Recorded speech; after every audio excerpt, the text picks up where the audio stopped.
Alright, yeah, back again. This is Mr. Pokemon 907. We are continuing onward with Mario Kart DS, as you can see here.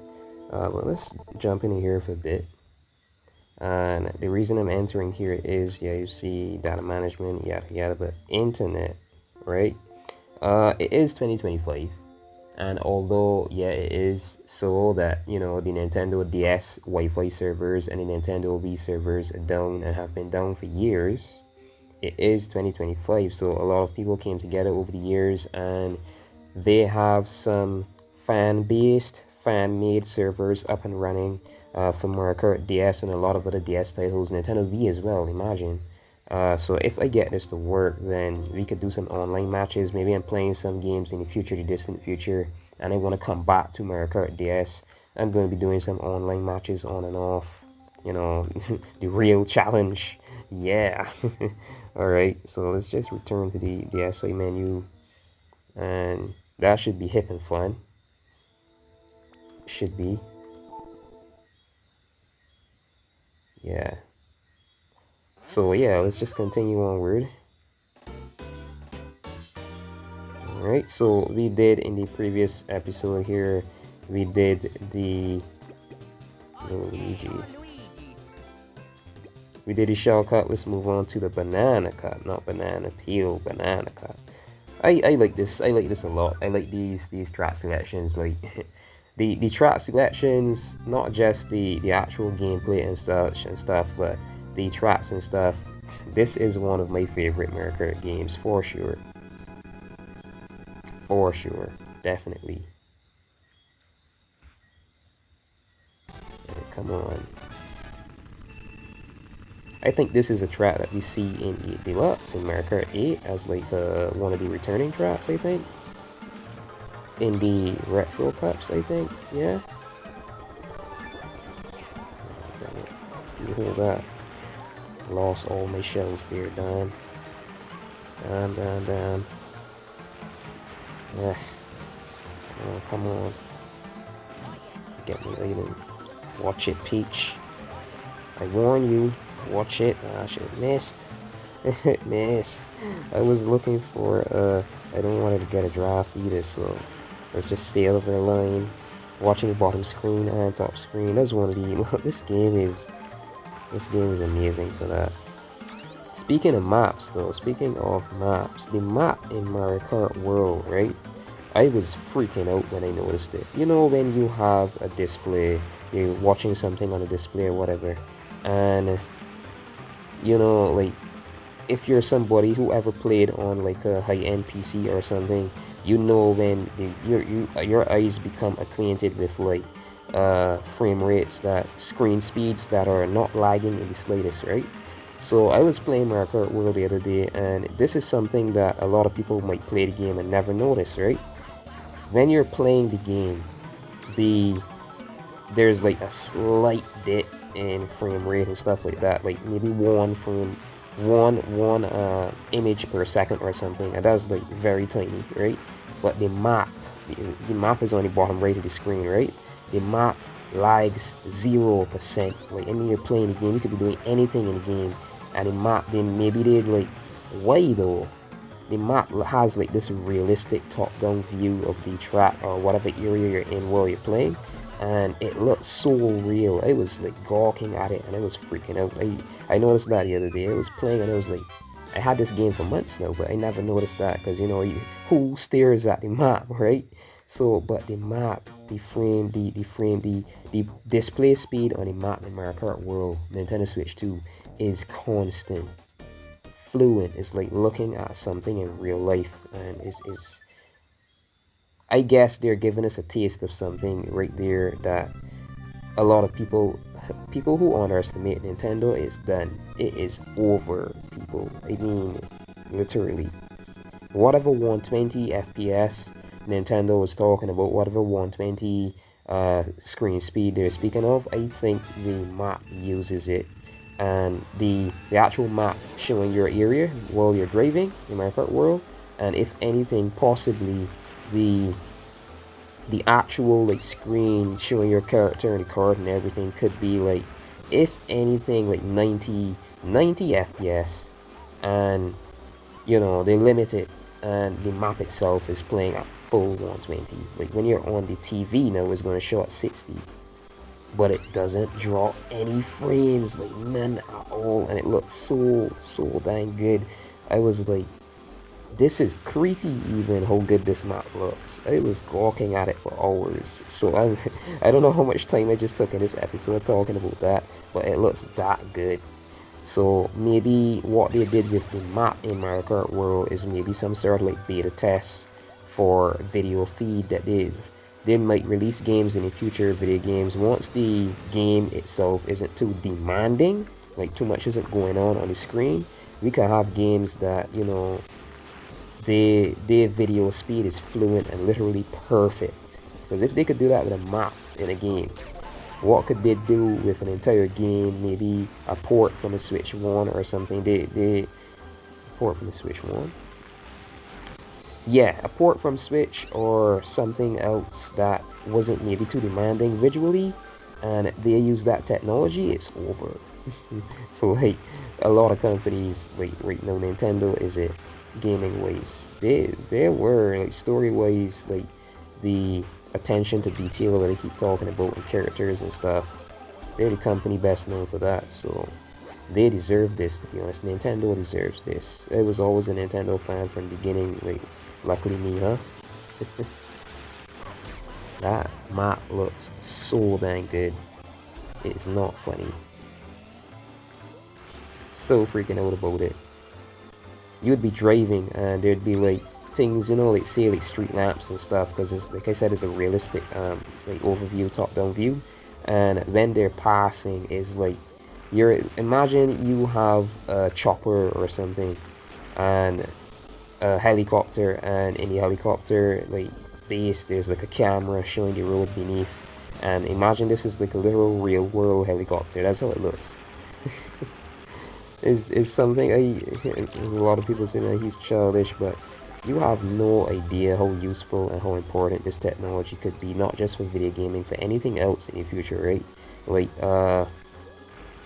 who knows what the Nintendo Switch 2 could be used for. Nintendo might actually do it and go beyond video gaming. We've already got, I think, something called Korg. Is an application you use. You can make music on it. It isn't for free. You have to pay for it, but it has just about every major like note and musical instrument technology based coding. You can make music from this thing, like literally legit, like mainstream music you can make from this thing if you're serious enough and you know what to do. And you use your system as like a base, like, you know, to have those mixers that people use. And the Nintendo Switch 2 is so powerful that if they make apps like that for like everyday life, like just technology in a sense, like whoa. It is 2025. We're like, you know, we're getting seriously close to 2030, so I shouldn't be freaking out, shouldn't I? Yeah, technology is gonna get good. We all knew that from the start. But looking at that map in Mario Kart World, though, like damn, I can't wait till they get there and they show you peeps. Like the method that I'm going to be using for recording, maybe you won't be able to see the full, you know, you'd have to actually have to hold the Switch 2 in your hand and look at it with your bare eyes. But I don't think it records at 60. I don't know. We'll see. If you could still see, you could still sort of see the effect. I'm going to talk about that when we get there. We're going to get there. I'm telling myself we will. We're going to get in Mario Kart World when we get out of here, and that happens. It happened in the older Mario Karts a lot, you know, that you're trying to get around the corner and bump straight onto a wall or something right at the edge.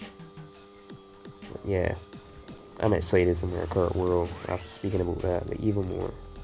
The details that people are not speaking on, the fact that the game launched early with the system, they're still adding features, believe it or not, features and content still are being added actively. They're working on stuff right now. DLC is being worked on, most definitely, right? So people then speaking trash about Nintendo Mario Kart World, they're gonna get like the end burner soon from now. Let's call it the end burner, especially dang Sega and Sonic calling it. Wait till 200cc comes out, man. You dang dweebs. Wait till 200cc releases. You're gonna be sorry. You're gonna be so sorry. So sorry. Alright. So there and there. Hop, hop, hop. Let's get this over with and on to the next episode.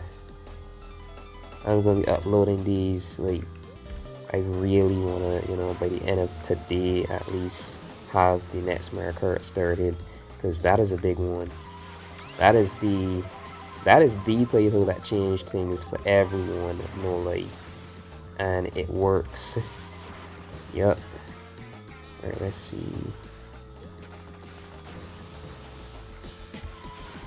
It works well. I've tested.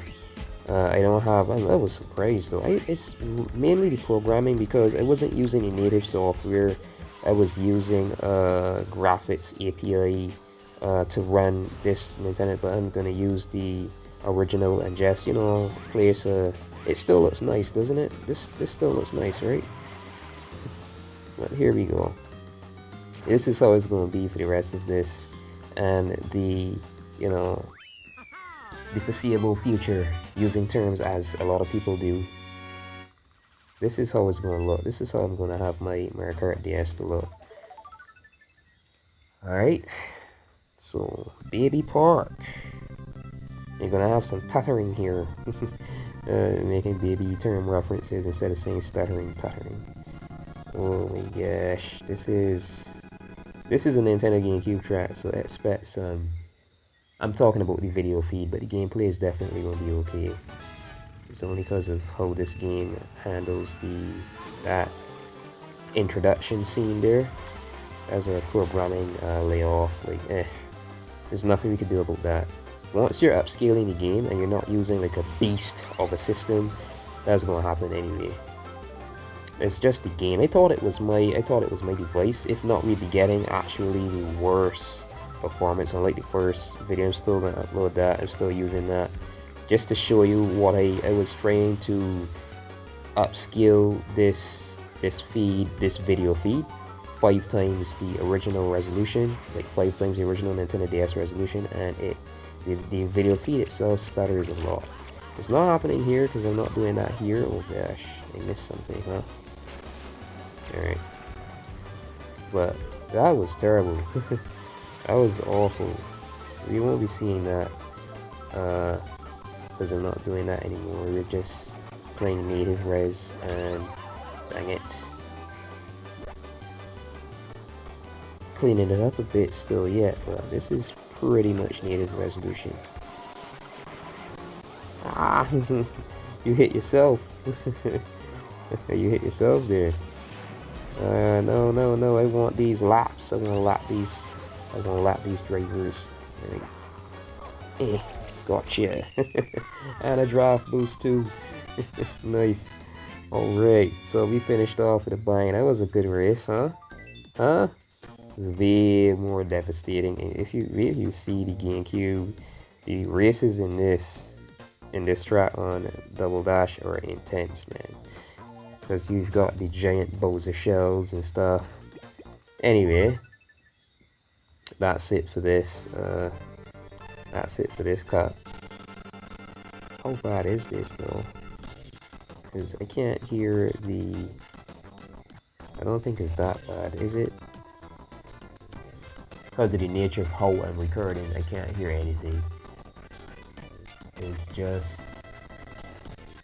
you know, me with a system, a device not making a sound, you know, just so that I don't get the echo and stuff like that, and I don't mess with the initial, like quality of the audio. I have my volume down to 0 whilst recording every time. I can't hear a thing, but whatevs. 3-star. All right, next episode we're going to move on to, what is that? Huh? What is that?